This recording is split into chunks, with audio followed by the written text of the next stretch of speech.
Want to take your Fortnite skills and all those awesome skins from your Nintendo Switch to the power of your PC? Let's get started. First, fire up your Nintendo Switch and launch Fortnite. Make sure you have access to the account you want to transfer.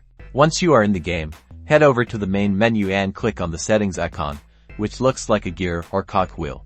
In the settings menu, select the account tab, then find the option that says linked accounts. This is where the magic happens. Now, on your PC, open your web browser and go to the Epic Games website. Log in using the same Epic Games account linked to your Nintendo Switch. If you don't have one, you'll need to create one and then link it to your Switch account through the linking accounts option mentioned earlier.